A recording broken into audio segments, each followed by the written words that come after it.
gente vai falar sobre o início da monarquia em Israel. Então, nós estamos agora no livro de 1 Samuel, primeiro livro de Samuel. Lembrando que os livros de Samuel, tanto o primeiro como o segundo, narram esse início da monarquia. Então, essa transição do ciclo dos juízes para o início dos reis. Basicamente, os dois livros de Samuel vão falar dos dois primeiros reis.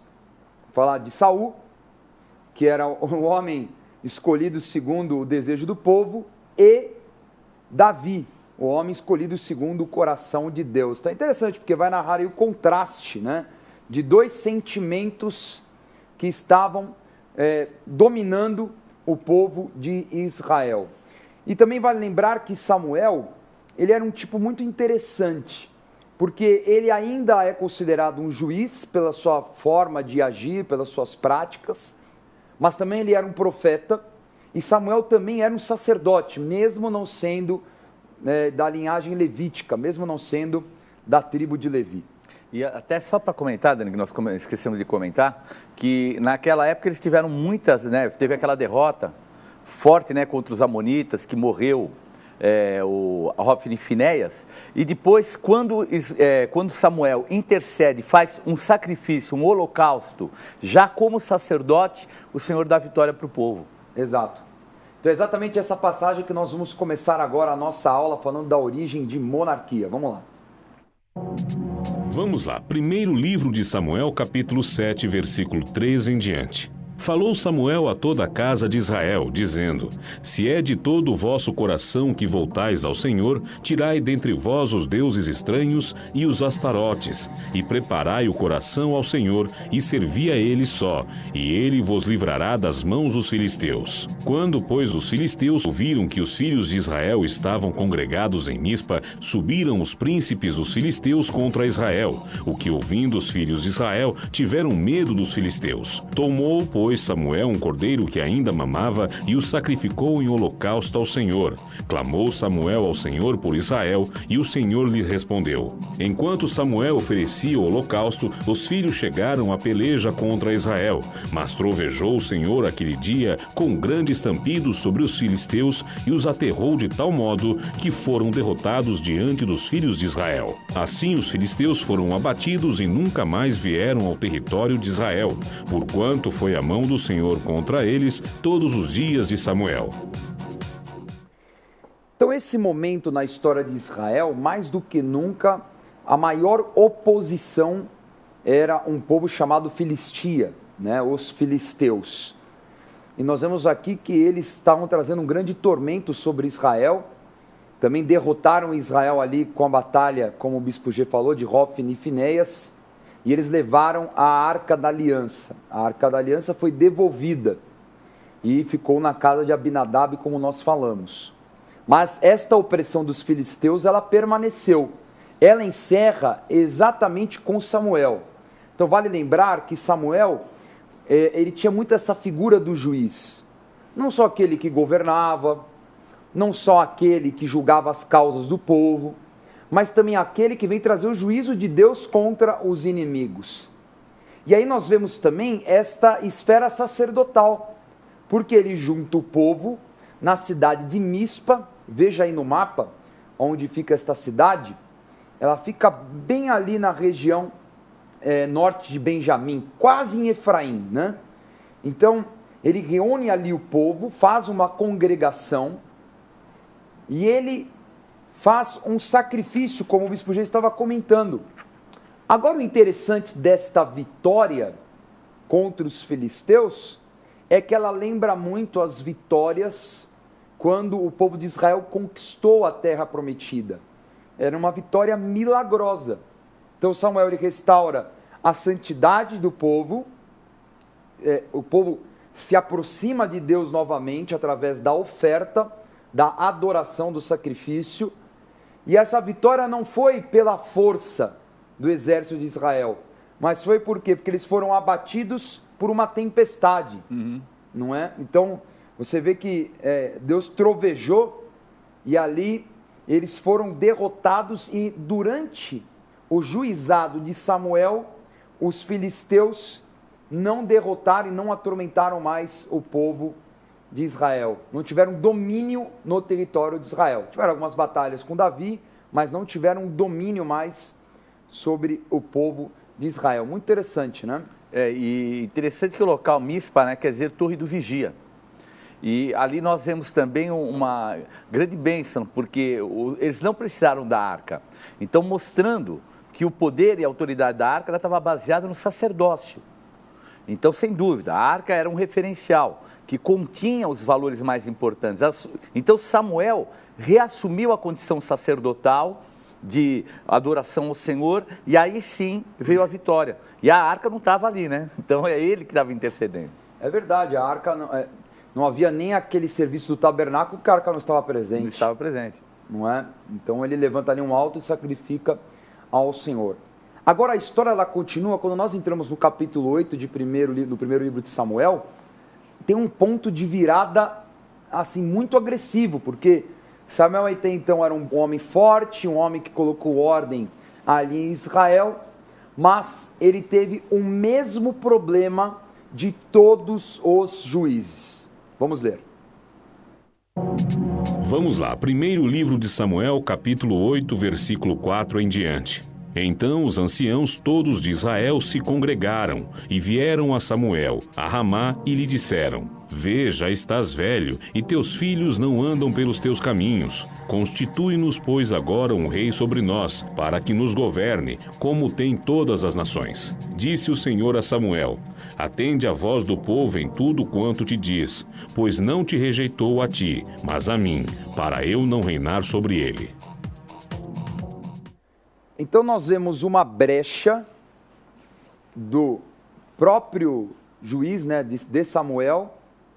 E qual a brecha? Não deixou sucessor.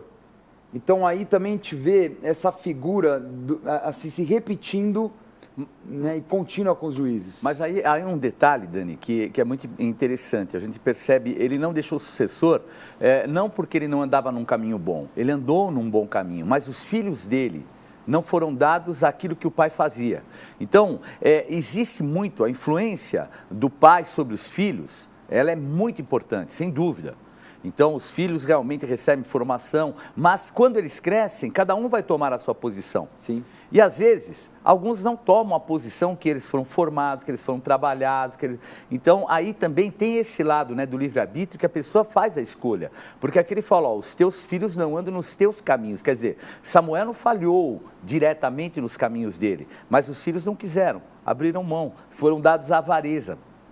Fala que eles até cobravam subornos. É terrível. É exatamente isso. Nós temos um período que nós podemos influenciar os filhos até a maioridade. Depois já não tem mais essa influência. Né? Mas também, né, Bispo G, não necessariamente o sucessor dele necessariamente seria o filho. Né? Poderia ter outros sucessores. Porque o profeta, nem sempre ele deixa o sucessor, que é alguém que é filho, assim por diante. Ele poderia deixar, no caso, por exemplo, Elias deixa Eliseu, Eliseu vai e coloca um outro, porque o profeta é mais baseado numa santificação, numa busca, Exato. do que propriamente numa formação. E naquela época existiam os dois tipos de profeta, né? Tinha o profeta chamado o Rué, que era o inspirado, e o Nabi. Então o Nabi era aquele que era formado, ele era formado na escola de profetas, geralmente filhos de sacerdotes, pessoas que tinham esse vínculo já. Mas o manifestar do outro tipo de profeta, né, que era o Rué, o inspirado, ou que era assim, cheio de espírito, chamavam até de vidente, esse não era de uma linhagem, vamos dizer assim, familiar. Ele era pela sua busca e pela presença do Espírito Santo. Algo como que espontâneo, não era por uma sucessão. Não era por uma sucessão. É o caso de Samuel, tem Natã e alguns outros, Gade. Nesse capítulo também é interessante que o povo então pega essa brecha e pede um rei. E qual a motivação do povo? A gente quer um rei porque os outros povos têm também. Quer dizer, aí Deus até fala, eles querem seguir a modinha. Eles não querem um governo de Deus, eles querem viver na moda. Quer viver na moda, então deixa ele viver na moda, deixa dar cabeçada. Tem gente que é assim, né? Quer ir na moda, vai dar cabeçada.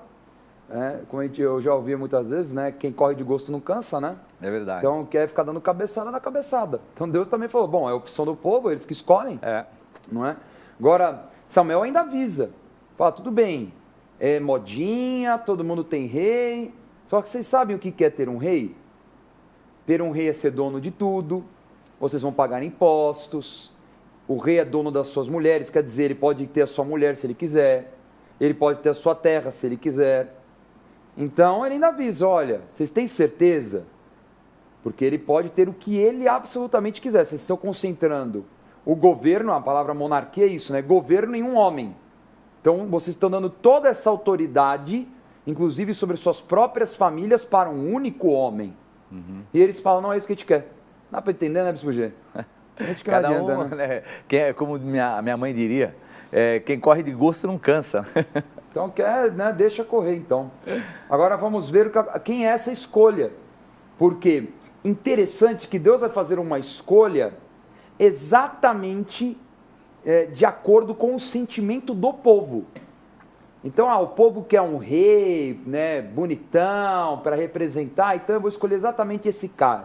Cara que não vai ter por muito tempo o meu sentimento, mas que vai ser assim a imagem de um representante do povo. E aí nós vamos ver quem é o escolhido nesta passagem. Vamos lá. Primeiro livro de Samuel, capítulo 9, versículo 1 em diante. Havia um homem de Benjamim, cujo nome era Quis. Tinha ele um filho cujo nome era Saul, moço e tão belo, que entre os filhos de Israel não havia outro mais belo do que ele. Desde os ombros para cima, sobressaía todo o povo. Extraviaram-se as jumentas de Quis, pai de Saul. Disse Quis a Saul, seu filho: toma agora contigo um dos moços, dispõe-te e vai procurar as jumentas. O moço tornou a responder a Saul e disse: eis que tenho ainda em mãos 1/4 de ciclo de prata, o qual darei ao homem de Deus para que nos mostre o caminho. Antigamente em Israel, indo alguém consultar a Deus, dizia: vinde, vamos ter com o vidente, porque ao profeta de hoje, antigamente, se chamava vidente. Quando Samuel viu a Saul, o Senhor lhe disse: eis o homem de quem eu já te falara, este dominará sobre o meu povo. Então respondeu Saul e disse: porventura não sou Benjamim, da menor das tribos de Israel? E a minha família a menor de todas as famílias da tribo de Benjamim. Por que, pois, me falas com tais palavras? Bom, não tem nem o que dizer, né? O texto já deu aí quem é Saul. Vamos falar um pouquinho do currículo dele? Fracassado profissionalmente, porque o pai o manda buscar as jumentas, não acha as jumentas. Fracassado familiarmente, né? Porque tinha que voltar e dizer para o pai, ó, deu tudo errado. Fracassado financeiramente. O servo dele tinha 4 de ciclo, ele não tinha nada. Quer dizer, a coisa estava ruim. E esse, né, era o corajoso, poderoso rei que os homens queriam. No lugar de Deus, no lugar de Samuel. E exatamente como Satanás trabalha. Né? Só aparência. Porque fala aparência. Que ele era o mais bonito, o mais belo de todos, mais e alto, todos né? Batiam no ombro dele. Então ele era o mais alto, mais bonito. Esse cara para rei é incrível, olha esse. Sabe quem me faz lembrar ele? Aquele, como é que chama? O Shrek, o príncipe lá do Shrek que faz assim com o cabelo. Encantado. Exatamente, cara que todo mundo, nossa, esse sim, tem que representar porque é bonitão e tudo mais. Mas você vê um homem falido, um homem limitado, e algo que é interessante é a valentia que ele não tem. Tímido. Tem um cara assim, fraquíssimo de personalidade. Ele fala assim, aliás, ele fala como Gideão. Ele fala, eu sou o menor, da menor família de Benjamim. Quer dizer, qual é a moral que você vai dar para um cara desse? Você fala, você vai ser rei. Resposta do cara, eu sou o menor lá da minha quebrada, eu sou o pior de todos. Então você já vê que não ia dar certo. Então, por um tempo, inspirado pelo Espírito Santo, ele ia falar em línguas, algumas coisas ele ia manifestar, sim, mas não era algo duradouro. Por quê? Porque ele tinha uma personalidade fraca, ele tinha um caráter também fraco. E ele não se abria a uma busca, porque quando nós temos, por exemplo, deformações na nossa alma, mas nós buscamos o Espírito Santo, os dons se manifestam, mas ele não tinha esse lado. Ele não era uma pessoa muito voltada. Vejam que o próprio discípulo dele, o escudeiro que fala, vamos a tal lugar procurar lá o profeta, porque se partisse dele, não ia acontecer. Espiritualmente não ia acontecer nada. Meu Deus do céu, o cara que tem, o servo que tem que dar dica e no dinheiro. E o dinheiro ainda. Você tá tão mal, Saul. Mas esse aí é exatamente a figura de uma liderança humana, né? Desabilitada, incapacitada, mas que tinha uma boa aparência, né? Aliás, uma belíssima aparência. Agora vamos ler o momento dessa consagração, porque aí vai ficar pior, né? Já está ruim. A resposta, veja Samuel falando, Deus, você tem certeza que esse cara já está me desanimando. Esse cara já não tem a condição de ser rei. Mas vai ficar pior. Vamos ver. Vamos lá, primeiro livro de Samuel, capítulo 10, versículo 1 em diante. Tomou Samuel um vaso de azeite e lhe derramou sobre a cabeça, e o beijou e disse: Não te ungiu porventura o Senhor por príncipe sobre a sua herança, o povo de Israel? Sucedeu, pois, que virando-se ele para despedir-se de Samuel, Deus lhe mudou o coração. E todos esses sinais se deram naquele mesmo dia. Chegando eles a Gibeá, eis que um grupo de profetas lhe saiu ao encontro. O Espírito de Deus se apossou de Saul, e ele profetizou no meio deles. Tendo Samuel feito chegar todas as tribos em Mispa, foi indicada por sorte a de Benjamim. Tendo feito chegar a tribo de Benjamim pelas suas famílias, foi indicada a família de Matre, e dela foi indicado Saul, filho de Quis. Mas quando procuraram, não podia ser encontrado. Então tornaram a perguntar ao Senhor se aquele homem viera ali. Respondeu o Senhor: Está aí escondido entre a bagagem. Então imagina, no primeiro momento recebe o óleo sobre a cabeça. Deus começa a manifestar sinais. Aí ele encontra um grupo de profetas, fala em línguas, fala, o cara está cheio do Espírito Santo, incrível, nossa, agora sim, estamos vendo Saul mudando. Aí, repentinamente, nós vemos ele o quê? No momento de ser apresentado, aquele momento de subir a rampa. É isso mesmo. Né? No momento de subir a rampa ali no palácio, aquele momento está todo mundo ali olhando, agora é o novo rei de Israel. Cadê Saul? E aquele, cadê Saul? Cadê o cara? Cadê o cara? Não sei, ele sumiu. E aí, pelo amor de Deus, imagine Samuel, acabei de falar do cara, o cara sumiu. Aí, o Espírito Santo que tem que revelar, porque ninguém ia descobrir. Vamos colocar assim na tradução linguagem de hoje, ele não quer por nada não, ele está lá no porta-mala do carro. Então imagine você abrir no porta-mala e o ser humano lá dentro. É um mala, né? Saul, o que você está fazendo aí, cara? Você acabou de manifestar unção, poder de Deus, mas está escondido.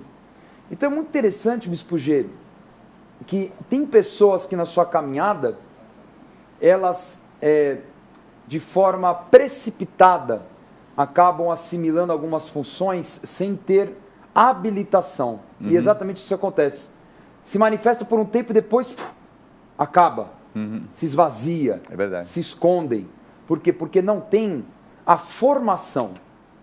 Então, a unção, sem dúvida, ela é importante. A unção, ela te capacita. A unção, ela é fundamental para viabilizar o poder de Deus. Mas não podemos desprezar a formação. Sem dúvida. Porque o que acontece? A pessoa que é fraca de caráter, ela tem a unção, só que ela é uma pessoa frágil. E aí ela acaba o quê? Relaxando, se escondendo.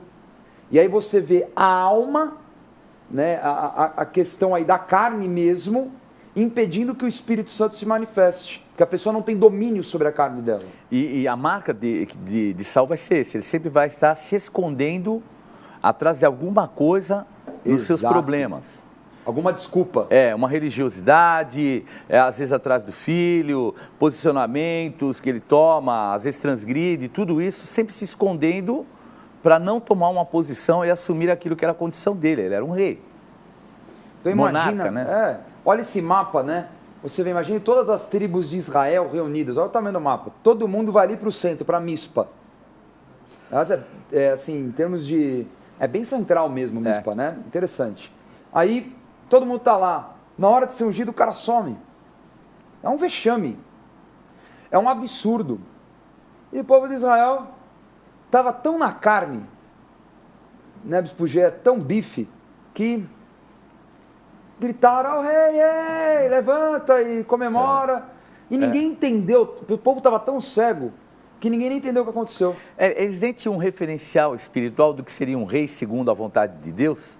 Eles simplesmente queriam, é aquilo que você falou, né? Era moda, eles queriam ter como os outros. E quando tiveram eles não atentaram ao que ele poderia ser. Não estavam muito preocupados, eles queriam só ser iguais aos outros, né? Mais ou menos o que a gente vê. Você falou de moda, é uma coisa muito interessante, né? Então as pessoas, por causa, muitas vezes, de uma moda, tem gente que assalta, que se prostitui, que se droga, só para se promover, né? Mostrar, né? A gente percebe, por exemplo, o vício de cigarro, ele surge geralmente quando a pessoa ainda é um teen, né? Um jovem ainda. Por quê? Porque ele quer demonstrar que ele é maduro, então ele vai fumar para dar o quê? Uma autoafirmação de que agora ele já pode, ele já está se tornando um homem. E nada mais é do que uma aparência, algo ruim, que vai demonstrar que ele não está realmente maduro e preparado. E o povo de Israel não estava preparado para ter um rei. E Samuel, exatamente essa comparação entre, Saul e Davi, nós vamos ver Davi lá na frente. Saul, ele não passou por um processo de habilitações para ser constituído. Por isso que no dia da constituição dele, ele se escondeu. Aí vem Davi. Davi, ele passa nesse processo de perseguição que nós vamos estudar por uma série de habilitações, e quando ele é constituído, ele sabe que aquilo é dele, porque ele foi preparado para aquilo. É mesmo. Saul não tinha habilitações, ele tinha a unção e a constituição, e esse vazio de habilitação, exatamente foi onde a carne dele gritou mais forte, né, falou mais alto, e aí ele acabou sendo exposto já no início do seu reinado. Imagina começar um reinado já dessa forma, fraco, não é? E assim que vai ser a vida de Saul, um cara sempre escondido em desculpas, né, sempre terceirizando as situações e nunca assumindo a sua posição de homem. E principalmente, não buscando os valores de Deus, né? A marca dele era essa, tanto que ele nunca fez um altar ao Senhor. Foi uma vez só que ele fez, mas antes de ele fazer um altar ao Senhor, ele fez um negócio lá, um tipo de um monumento comemorativo a si próprio. Você vê, o cara completamente carnal, né? Completamente humano. Bom, na próxima aula nós vamos continuar falando sobre Saul, na verdade vamos falar sobre o processo de queda de Saul. Antes de nós revisarmos a aula de hoje, eu quero te dar a dica Gospel Bay, que é esta coleção fundamental para a tua caminhada ministerial, Formação Apostólica. Então são 3 livros e cada um compõe a tua fase de formação. Primeiro, como um aspirante ao diaconato, né? Então você vai aprender sobre a visão da igreja. Depois, você sendo formado como um diácono, como um servidor, que é atender ao corpo de Cristo. Você vai aprender sobre todos os ministérios da Bíblia e que fazem parte da visão apostólica. E esse terceiro livro, Formação de Presbíteros, aqueles que são líderes, gestores, né, copastores, desenvolvidos na palavra. Tudo isso você vai ter por um preço super acessível no Gospel Bay. Olha a nossa loja virtual, gospelbay.com.br. Se você não tiver agora acesso à internet, você pode ligar no nosso Televendas, operadora 11 3500 1222. O preço será o mesmo. Você vai receber na tua casa com toda a comodidade e segurança. Não pare de estudar. Gospel Bay é a loja virtual da Rede Gospel de televisão. gospelbay.com.br. Sua compra com segurança e entrega pontual. Os melhores preços com pagamento facilitado em todos os cartões. E ainda a fácil navegação pela sua loja cristã virtual você só encontra no gospelbay.com.br. É hora de revisar. Na aula de hoje, estudamos o início da monarquia em Israel, quando o povo rejeita o governo do juiz e profeta Samuel e de seus filhos corruptos e optam por ter um rei, como as outras nações. Deus escolhe um homem forte, alto e de boa aparência, chamado Saul, da tribo de Benjamim. Mas logo denota-se a fraqueza de personalidade do novo rei, quando se esconde da multidão nas bagagens, no momento de sua constituição. Tome nota agora da agenda do programa Escola de Profetas. Não perca a oportunidade de se aperfeiçoar mais no conhecimento da Palavra de Deus e desenvolver seu ministério. Participe dos cursos do Centro de Estudos Apostólico. Para mais informações, acesse ceaapostólico.com.br ou entre em contato pelo telefone 11 3203 0641.